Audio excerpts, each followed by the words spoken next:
Hello friends, welcome back to my channel.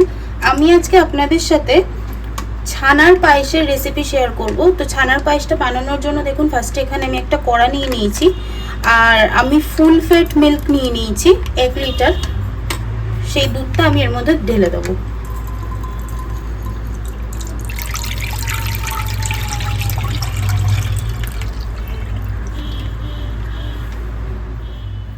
দেখুন, দুধটা আমি এখানে নিয়ে নিয়েছি, আর এটা আমি হালকা করে গরম করে নেবো দুধটাকে কিছুক্ষণ।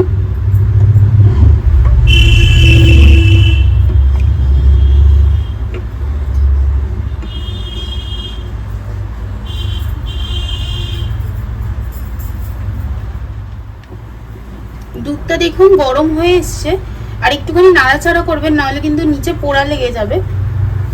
আর একটুখানি কিছুক্ষণ গরম করে নেব।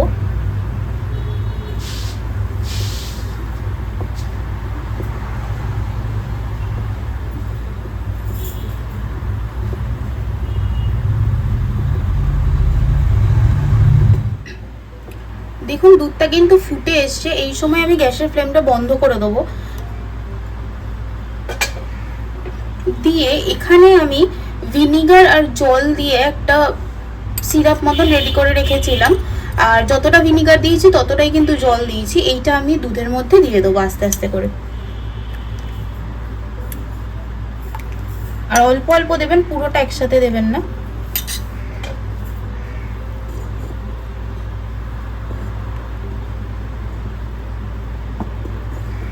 দেখুন, ছানা কাটা কিন্তু শুরু হয়ে গেছে।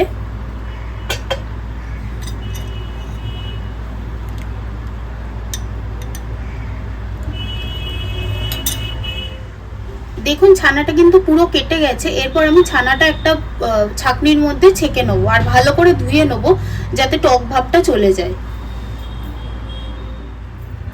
দেখুন, ছানাটা কিন্তু আমি কাটিয়ে নিয়েছি, আর একটা ছাঁকনির মধ্যে নিয়ে জলটা ঝরিয়ে নিয়েছি।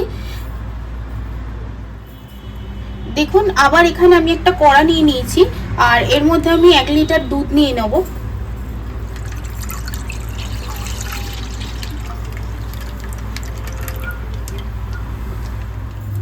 দেখুন, দুধটা আমি পুরোটা ঢেলে নিয়েছি। এরপর আমি দুধটাকে ভালো করে ফুটিয়ে নেব, আর কন্টিনিউ কিন্তু নাড়াচাড়া করবেন, নাহলে নিচে লেগে যাবে, আর নিচে লেগে গেলে পোড়া পোড়া গন্ধ আসবে।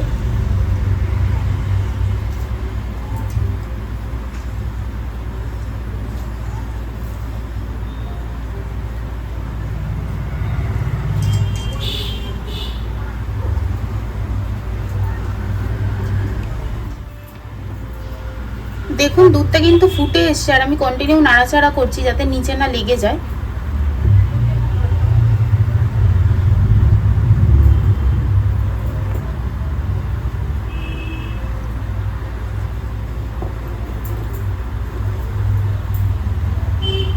দুধটা ফুটে এসছে। এরপর আমি এর মধ্যে স্বাদ অনুযায়ী চিনি দিয়ে নেব।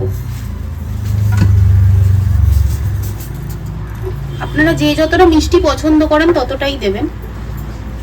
দিয়ে একটু নাড়াচাড়া করে নেবো আমি।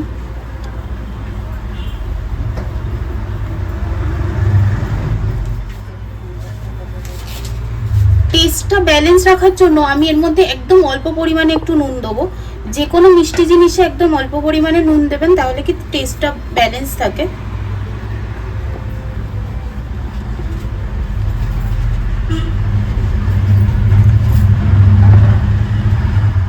এরপর আমি গুঁড়ো দুধ নিয়ে নিচ্ছি, এই গুঁড়ো দুধটা এর মধ্যে দিয়ে দেবো। আপনারা যদি না চান গুঁড়ো দুধ দিতে, তাহলে নাও দিতে পারেন।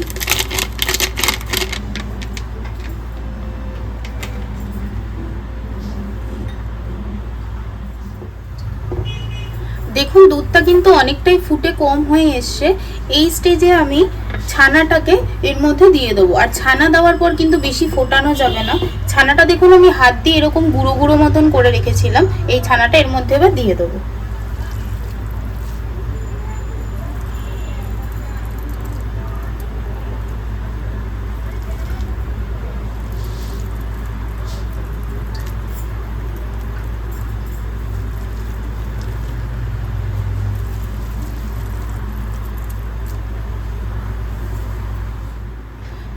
দেখুন ছানাটা আমি পুরোটাই এর মধ্যে দিয়ে দিয়েছি।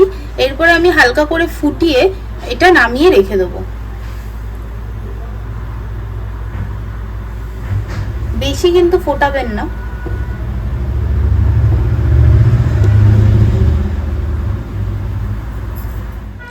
দেখুন আমার ছানার পায়েসটা কিন্তু রেডি হয়ে গেছে, আর আমি গ্যাসের ফ্লেমটা কিন্তু বন্ধও করে নিয়েছি। এরপরে এটাকে আমি ঢাকা দিয়ে কিছুক্ষণ রেখে দেবো, তারপরে ওটা ঘন হয়ে যাবে। তারপরে আমি একটা পাত্রের মধ্যে নিয়ে, এয়ার টাইট কন্টেনারের মধ্যে নিয়ে ফ্রিজে কিছুক্ষণ ঠান্ডা করে নেব।